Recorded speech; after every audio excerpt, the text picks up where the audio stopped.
परमाणुरूप आत्मा शरीराच्या म्हणजेच जडाच्या चेतनेचं कारण आहे. आध्यात्मिक ज्ञान आणि विज्ञान यांच्या सद्यकालीन द्वंद्वात वैदिक ज्ञानाचा पुरस्कर्ता किंवा आधुनिक विज्ञानाचा पुरस्कर्ता शरीरातील आत्म्याचं अस्तित्व अमान्य करूच शकत नाही. या आत्म्याच्या अर्थात जीवाच्या विज्ञानाचं विस्तृत वर्णन म्हणजेच श्रीमद भगवद्गीता. हरिओम. आता मंडळी, आपण या 5व्या अध्यायातल्या 20व्या श्लोकाकडे वळतोय. 20व्या श्लोकात भगवंत सांगतायत, न प्रहृष्येत प्रियं प्राप्य नोद्विजेत प्राप्य चाप्रियं स्थिरबुद्धिरं सम्मूढो ब्रह्मविद् ब्रह्मणि स्थितः. जो मनुष्य प्रिय वस्तू प्राप्त झाल्यावर हर्षून जात नाही, तसंच अप्रिय वस्तू मिळाली म्हणून शोक करत नाही, ज्याची बुद्धी स्थिर आहे, जो मोहरहित आहे आणि भगवत विज्ञान जाणतो, तो पूर्वीच ब्रह्मामध्ये स्थित असतो. प्रियम प्राप्य न प्रविश्येत. प्रिय गोष्ट प्राप्त झाली तरी जो हर्षाने नाचायला लागत नाही. च अप्रियम प्राप्य न उद्विजेत. तसंच अप्रिय गोष्ट प्राप्त झाली तरीसुद्धा उद्विग्न होत नाही. स म्हणजे असा माणूस स्थिरबुद्धी असतो. कसा असतो? त्याने स्थिरबुद्धी असतो, म्हणजे बुद्धीचा समतोल त्याने प्राप्त केलेला असतो. आणि असमूळ असतो, म्हणजेच मूळ नसतो, मूर्ख नसतो, शहाणा असतो. त्याच्या बुद्धीमध्ये सारखे प्रश्न, सारखे संशय असे निर्माण होत नाहीत. आणि कसा? ब्रह्मविद. ब्रह्मविद म्हणजे ब्रह्म जाणणारा. आणि ब्रह्मणी स्थित हा तो माणूस कसा असतो? तो कायम सच्चिदानंदरूपी परमेश्वरामध्ये स्थित असतो, म्हणजेच त्याचं अनुसंधान कायम भगवंताकडेच असतं. आता या श्लोकात भगवंत आपल्याला सामान्य माणूस आणि ज्यांनी मनबुद्धीचं संतुलन प्राप्त केलं आहे असा माणूस, अशा दोन माणसांमधला भेद स्पष्ट करत आहेत त्यांच्या वागणुकीतला. कशी असते त्यांची वागणूक? जसं बघा ना, आपले विचार, आपलं वागणं, आपलं बोलणं कसं असावं आणि कसं नसावं ना, हे सांगणारा हा श्लोक आहे बघा. जसं बघा, आपण शरीर म्हणून विचार करायला लागलो समजा, तर काय करतो आपण? काही प्रमाणं, काही नॉर्म्स, काही प्रमाणं निश्चित करतो. कशी? की प्रत्येक स्थितीत, आणि त्याच्यावरून ठरवतो की प्रत्येक शरीराची स्थिती योग्य आहे की नाही आहे. म्हणजे बघा ना, आता इतकी उंची असेल तर इतकं वजन जर असेल तर शरीर प्रमाणशीर आहे असं ठरवतो. आता आपणच ठरवलं आहे. किंवा शरीरातल्या रक्ताचं प्रेशर इतकं असणं म्हणजे नॉर्मल आहे असं ठरवतो. किंवा शरीरातल्या साखरेचं प्रमाण इतकं आवश्यक आहे असलं तर नॉर्मल आहे. आता यापेक्षा जास्त किंवा यापेक्षा कमी असेल तर त्याला ॲबनॉर्मल किंवा सबनॉर्मल असं म्हटलं जातं. म्हणजे मग ते शरीर निरोगी नाही असं ठरतं. हे जसं शरीराचे नॉर्म्स आहेत ना, परिमाण आहेत, तसंच आपलं सर्वांचे स्वरूप आहे त्याचे पण काही परिमाणं आहेत, काही नॉर्म्स आहेत. निसर्गात स्वरूप कसं आहे? मूळ स्वरूप माणसाचं जे आहे ते समत्व हेच आहे. समत्व हेच आहे. आणि माणसाला त्याचं आकर्षण वाटतं बरं का. जसं बघा, मी मागे तुम्हाला एकदा सांगितलं होतं की एखादा माणूस काय करतो? सर्वांशी भांडतो, सर्वांची सारखा वाद घालतो सतत. आणि दुसरा एखादा सर्वांची मिळून मिसळून वागतो, मोठा विनयशील आहे, सर्वांची प्रेमाने बोलतो, कोणाशी भांडत नाही आणि सगळ्यांना आपलं मानतो असा माणूस आहे. आता या दोघांपैकी आपल्याला कोण आवडतो? जो सगळ्यांशी विनयाने वागतो, सर्वांशी जमवून घेतो, तोच आवडतो की नाही? कारण तीच आपल्या स्वरूपाची नैसर्गिक अवस्था आहे, नॅचरल स्टेट ऑफ बिईंग आहे, हे लक्षात घ्या. म्हणून तो आवडतो, हे नक्कीच आहे. आता काय होतं? या नॉर्मल अवस्थेपासून आपण थोडे मागे पुढे झालो तर काय होतं? ॲबनॉर्मल होतो. सरळच आहे अगदी. आता हे आपल्याशी जोडून पाहू, कारण शेवटी आपल्याशी सगळं जोडायचं आहे. आपल्या सगळ्यांना मान्य आहे की माणसाने आपल्या मनाचं आणि बुद्धीचं संतुलन सांभाळलं पाहिजे. कोणत्याही परिस्थितीत शांत आणि विवेकशील असावं. आणि असा कोणी असला तर तो आपल्याला नक्कीच आवडतो, नक्कीच आवडतो. आणि आपण तसं व्हावं अशी आपली प्रत्येकाची इच्छाही असते. हे खरंच आहे. म्हणजेच काय होतं? बुद्धीचं समत्व आवडतं आणि ममत्व आवडत नाही. अगदी स्पष्ट आहे की नाही? बरं, याच्यामध्ये स्त्री पुरुष दोघेही असतील, कदाचित लहान मुलंसुद्धा असतील. एक उदाहरण सांगतो म्हणजे लक्षात येईल. एकदा काय झालं, एका गावामध्ये अगदी एक प्रसंग झाला. घरावर एक वाईट प्रसंग आला. घरातला कर्ता पुरुषच गेला हो. सगळी माणसं अगदी पार मोडून गेली की आता घर चालवायचं कसं, काय चालणं, काय होणार पुढे सगळं. अशाने हवालदिल झाली. जणू काही संपलं सगळं असं वाटायला लागलं, एंड ऑफ द रोड असं वाटायला लागलं. अशा वेळेला त्या घरातला एक 15-16 वर्षाचा मुलगा काय म्हणाला माहिती आहे, त्यांनी आईला सांगितलं, आपल्या भावंडांना सांगितलं की हे बघा, जे झालं ते झालं. आपले बाबा नेहमी काय सांगायचे की जो कोणी प्रसंग येईल त्याला आपण धीराने तोंड दिलं पाहिजे. हे आता आपण अंमलात आणलं पाहिजे. आता आपण झालं ते काही बदलू शकत नाही, तेव्हा ह्याच्या पुढे आता आपलं आयुष्य कसं आखायचं हे आपण ठरवायचं आहे. आता हा जो मुलगा आहे ना, हा सगळ्यांना आवडेल ना. ही आहे समत्वाची सिद्धी बरं का. हेच समत्व आहे बुद्धीचं, दुसरं काय. आणि मग समत्व बिघडतं कसं हो? समत्व बिघडतं, भगवंत सांगतायत, न प्रविश्येत प्रियम प्राप्य. ज्ञानी माणसाने काय करावं, अगदी प्रिय वस्तू प्राप्त झाली तरीसुद्धा, किंवा समजा एखादी प्रिय व्यक्ती प्राप्त झाली तरीसुद्धा आनंदाने हर्षविभोर होऊ नये, आनंदाने उड्या मारायला लागू नये.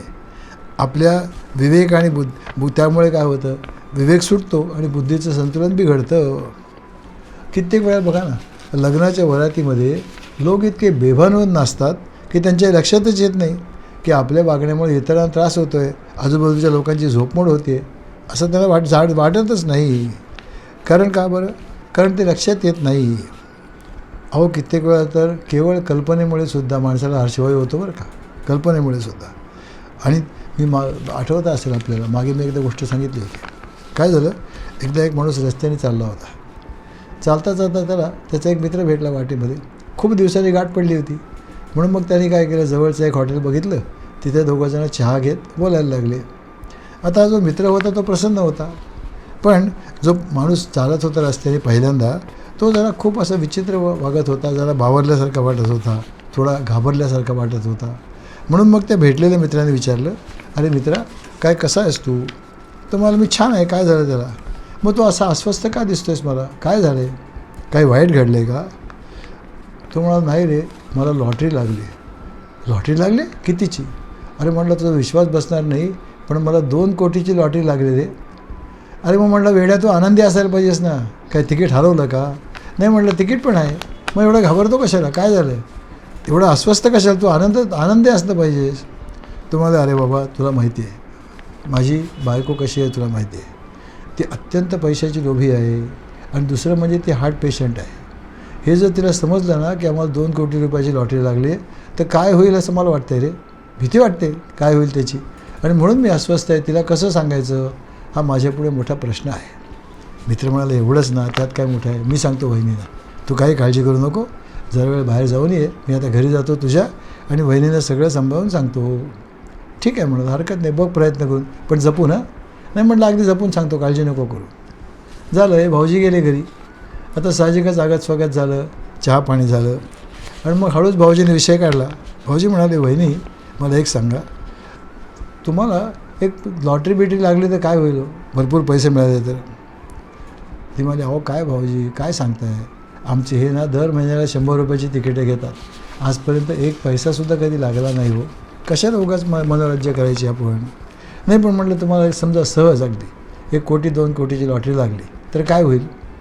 बहिणी म्हणाले, हे बघा भाऊजी, तुमच्या तोंडात साखर पडो, असं झालं ना तर अर्धी रक्कम आम्ही तुम्हाला देऊ, अर्धी रक्कम तुम्हाला देऊ. ऐकल्याबरोबर भाऊजींना हार्ट अटॅक आला. का बरं? कारण नुसतं आपल्याला पैसे मिळणार आहेत त्या बातमीने सुद्धा हर्षवायू झाला. आता काय सांगणार, असं होऊ शकतं बरं का. बुद्धीचं संतुलन फार बिघडून जाऊ शकतं. बघा ना, आपण हे पेपरमध्ये असतो की नाही, आता 31 डिसेंबरनंतर जानेवारीच्या पहिल्या आठवड्यात नेहमी वाचायला मिळतं की 31 डिसेंबरला रात्री बरीचशी माणसं समुद्रावर गेली, काही दारू वगैरे प्यायले, आणि त्या धुंदीमध्ये समुद्रात उतरली आणि काही मुलं बुडाली. हे आपण नेहमी ऐकतो ना. का बरं? कारण त्यावेळेला बुद्धीचं संतुलन बिघडतं. आणि म्हणून भगवंत सांगतायत, न प्रविश्येत प्रियम प्राप्य, न उद्वेजेत अप्रियम प्राप्य. या उलट काही अप्रिय घडलं, मनाविरुद्ध घडलं, तरीसुद्धा माणूस निराश होतो, अस्वस्थ होतो, त्याच्या मनाचं आणि बुद्धीचं संतुलन फार बिघडून जातं. हे नक्कीच आहे. आणि म्हणून मग काय असतं, अप्रिय प्रसंगसुद्धा आपल्या जीवनात 3 प्रकारचे येतात. एक असतात आध्यात्मिक प्रसंग. आध्यात्मिक प्रसंग म्हणजे काय हो, एक तर आपल्या शरीराला एखादा रोग होतो, अपघात होतो, किंवा अगदी एखाद्या जवळच्या माणसाचा अपघाती मृत्यू होतो अचानकपणे. तसंच आधिभौतिक असे सुद्धा प्रसंग असतात. आधिभौतिक प्रसंग म्हणजे काय? इतर माणसं, पशु, कृमी, कीटक यांच्यापासून जे त्रास होतात ते. आणि आधिदैविक त्रास म्हणजे अतिवृष्टी म्हणा, भूकंप म्हणा किंवा दुष्काळ पडणं म्हणा, हे जे सगळे आहेत ते आधिदैविक त्रास आहेत. या प्रसंगामुळे ना माणूस फार अस्वस्थ होतो, अतिशय अस्वस्थ होतं. त्याला निराशा येते, वैफल्य प्राप्त होतं, मन अतिशय अस्थिर आणि अस्वस्थ होतं, मनोधैर्य पूर्णपणे खचून जातं, आत्मविश्वास डळमळीत होतो आणि श्रद्धा आणि निष्ठासुद्धा अशा वेळेला डळमळीत व्हायला लागतात बरं का. मग अशा वेळेला ना माणसाचं ऊर भीतीने भरून जातो. त्या प्रसंगापासून दूर जावं असं वाटायला लागतं आणि तसंच आपण दुर्दैवी आहोत अगदी असंच त्याला वाटायला लागतं. हे खरंच आहे. स्वतःच्या प्रारब्धाला तो दोष द्यायला लागतो. हे नक्की होऊ लागतं. अहो इतकंच काय, देवालासुद्धा दोष द्यायला लागतो. असंही घडतं. पण अहो हे झाले मोठे मोठे प्रसंग. हे तर कोणाच्या जीवनात येऊच नाहीत, शंकाच नाही. पण अगदी छोट्या छोट्या घटनासुद्धा असतात ना, त्याने देखील माणसं अस्वस्थ होतात की. अगदी साधी गोष्ट, बाहेर पडल्याने रिक्षा मिळाली नाही, झाले अस्वस्थ. गाडी चुकली किंवा लेट झाली, झाले अस्वस्थ. असंही घडतं की. आता वस्तुतः काय, आपण हे सगळेजण जाणतो की जीवनामध्ये प्रिय अप्रिय, इष्ट अनिष्ट, अनुकूल प्रतिकूल, आवडणारे न आवडणाऱ्या घटना निश्चित घडणार. सगळ्याच गोष्टी काही आपल्या मनाप्रमाणे कधीच होत नाहीत. तो तर निसर्गाचा नियमच आहे. आमच्या प्रारब्धाप्रमाणे जे जे घडतं ना ते आपण टाळूच शकत नाही. आणि मंडळी, कर्मसिद्धांताप्रमाणे ज्या गोष्टी घडत असतात ना त्यात सद्गुरू किंवा भगवंतसुद्धा सहसा ढवळढवळ करीत नाही. आपण त्या वेळेला ते भोगून बाहेर पडणंच आवश्यक असतं. नक्की. हे मी का सांगतो लक्षात घ्या. अनेक लोकांना असं वाटतं बरं का कधी कधी. ते काय सांगतात की बघा काका, ते अमके ग्रस्त आहेत ना, ते शिर्डीला गेले होते हो किंवा पंढरपूरला गेले होते आणि येताना त्यांच्या गाडीला ॲक्सिडेंट झाला, ते गेले हो त्याच्यामध्ये. आता मला सांगा की देव किंवा सद्गुरू हे तर कर्तुम अकर्तुम अन्यथा कर्तुम आहेत की नाही? सर्वज्ञ आहेत, सर्व साक्षी आहेत, सर्वव्यापी आहेत आणि सर्व शक्तिमान आहेत. मग तरीसुद्धा त्यांनी या भक्ताला का नाही वाचवलं असा विचार त्यांच्या मनात येतो. पण मंडळी एक लक्षात ठेवा, प्रारब्धामध्ये कधीही सद्गुरू किंवा भगवंत ढवळाढवळ करीत नाहीत. अपवादात्मक एखादाच प्रसंग असेल, क्वचित, हे खरं आहे. आता महाभारतातली एक गोष्ट मी मागे आपल्याला सांगितली होती. बघा ना, अर्जुनाचा बाण लागून कर्ण जमिनीवर पडला.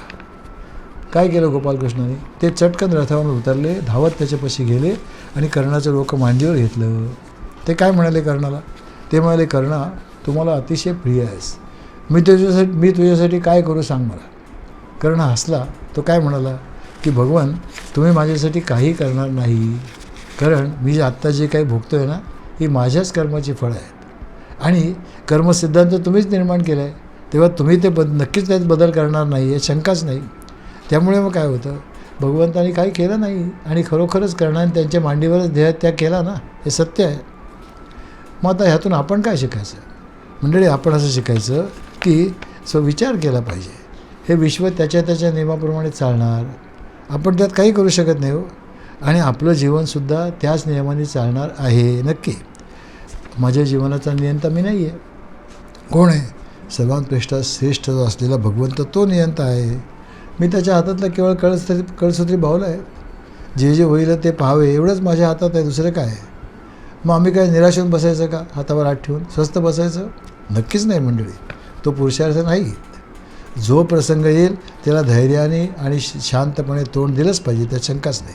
त्यातून मार्ग काढायचा प्रयत्नही केलाच पाहिजे. तोच तर खरा पुरुषार्थ आहे ना. पण त्याचबरोबर मनातून हे जाणलंही आवश्यक आहे की प्रसंग येणारच, ते सर्वांना येतात. बघा ना, दुसऱ्या अध्यायात भगवंताने अगदी स्पष्टपणे 14व्या श्लोकात सांगितलं की नाही, मात्रा स्पर्शास्तु कौंतेय शीतोष्ण सुखदुःखदा आगमा अपायना अनित्या ता स्थितिक्षस्व भारत. अरे प्रत्येकाच्या जीवनात संकट दुःख येतातच ना, निश्चित येतात. पण त्यावेळेला एक लक्षात ठेवावं की प्रत्येक प्रसंग येतो, काही काळ टिकतो, काही काळानंतर निश्चित जातो. त्यामुळे मग त्या प्रसंगातून आपण जेव्हा जात असतो तेव्हा काय करायचं? तेव्हा ते सहन करायचं. त्या ठिकाणी तितिक्षा, सबुरी, संयम आवश्यक असतो, हे आपण जाणलं आहे. आणि जो संयमी असतो ना तोच त्यातून मार्ग काढू शकतो बरं का, हे नक्की आहे. आणि खरं सांगू, हे संयम प्राप्त करण्याचे काही सोप्या युक्त्या पण आहेत. अगदी सोप्या युक्त्या सांगतो. छोटे प्रसंग बघा ना, काय होतं, कोणाकोणी कसली अपेक्षा ठेवू नका. किती सुखी व्हाल बघा. घरी जेवायला बसलात तेव्हा सगळे पदार्थ चांगलेच असलेली अपेक्षा बिलकुल ठेवू नका. पानात पडेल जे जसं असेल तसं खायचं, हे दुःख होत नाही, हे तर नक्कीच आहे. आणि मंडळी, कोणाकडून कसलीच अपेक्षा नसली ना तर बघा, तुम्ही रस्त्यानं जाताना कोणी अगदी साधा नमस्कार केला तरी किती बरं वाटतं, आनंद वाटतो. आणि जो माणूस छोट्या छोट्या गोष्टींनी प्रसन्न होतो ना, त्यानेच तोच माणूस समत्वामध्ये स्थिर झाला असं समजावं बरं का. हे तितकंच खरं आहे. अहो, सरळ सिद्धांत आहे. जीवनात फक्त दोनच प्रकारचे प्रसंग येतात, एक तर आवडणारे, न आवडणारे, दुसरं काय असतं. आणि दोन्ही प्रसंगामध्ये मनाचं आणि बुद्धीचं संतुलन बिघडू न देणं म्हणजेच तर न प्रविशेत प्रियम प्राप्य, नोद्विजेत प्राप्यच्या प्रियम, असं झालं ना. यालाच म्हणतात समता हो, यालाच म्हणतात शांती, यालाच म्हणतात स्थिरबुद्धी, आणि ह्यालाच म्हणतात असमूढा, म्हणजे मूढ नसलेला, मूर्ख नसलेला माणूस. आणि कसा? ब्रह्मविद, ब्रह्मणी स्थितः. स्थिरबुद्धी म्हणजे काय हो? स्थिरबुद्धी म्हणजे दुसऱ्या अध्यायातली स्थितप्रज्ञाची लक्षणं, प्रजहाती यदा कामांपासून पुढची सगळी. तसंच 12व्या अध्यायात आता भक्ताची लक्षणं येणार आहे, तिथेसुद्धा तेच आहे. अद्वेष्टा सर्वभूतानां मैत्र करुण एवच वगैरे. 30 कर्मयोगाची लक्षणं आहेत, तो दुसरं काहीच नाही आहे. म्हणजे बघा, मार्ग कोणताही असो, लक्ष एकच आहे. काय लक्ष आहे? कोणत्याही प्रसंगाने विचलित न होणं, म्हणजे स्थिरबुद्धी, हेच महत्त्वाचं आहे. आणि मग आता असमूढ म्हणजे जो मूढ नाही तो. आता मूढ म्हणजे मूर्ख. मूर्ख कोणाला म्हणतो? अगदी साध्या भाषेत मूढ म्हणजे काय माहिती आहे? मूढ जो आपल्या मूडप्रमाणे वागतो तो. आज अभ्यास नाही करायचा का? आज मूड नाही. आज प्रवचनाला जाऊया का? नको. का बरं? कारण आज मूड नाही. त्याला मूड म्हणायचं, त्याला मूड म्हणायचं. असमूढ कोण? जो योग्य वेळेला, योग्य स्थानी, योग्य त्या गोष्टी योग्य त्या पद्धतीने करतो तो असमूढ नक्कीच. ब्रह्मविद म्हणजे त्यांनी खरोखरच आपलं स्वरूप जाणलं. आता खरं स्वरूप काय हो? शांत असणं, विचारी असणं, मूर्ख नसणं, हे नक्कीच आहे. मुळी नसणं. आणि असा माणूस कसा असतो? ब्रह्मणी स्थित. हा जणू काही परमात्म्यामध्ये एकात्मभावाने स्थित झालेला आहे असंच जाणावं. म्हणजे काय असतं? प्रयत्न शैथिल्य, सहजपणे आनंदी राहणं. सहजपणे आनंदी होण्यासाठी प्रयत्न नाही, प्रयत्न नक्कीच नाही. बघा ना, भगवंत अगदी सहजपणे आनंदात असतो की नाही? त्याचं स्वरूपच आहे आनंद स्वरूपमुळे, प्रश्नच नाही. तसं व्हायचं. आणि तसं साधेल केव्हा? जेव्हा आपण न प्रवृत्त प्रिय प्राप्य, नोद्विजेत प्राप्य चाप्रियम हो तेव्हा. बरोबर की नाही? आता पुढचा भाग पुढच्या श्लोकात. हरिओम.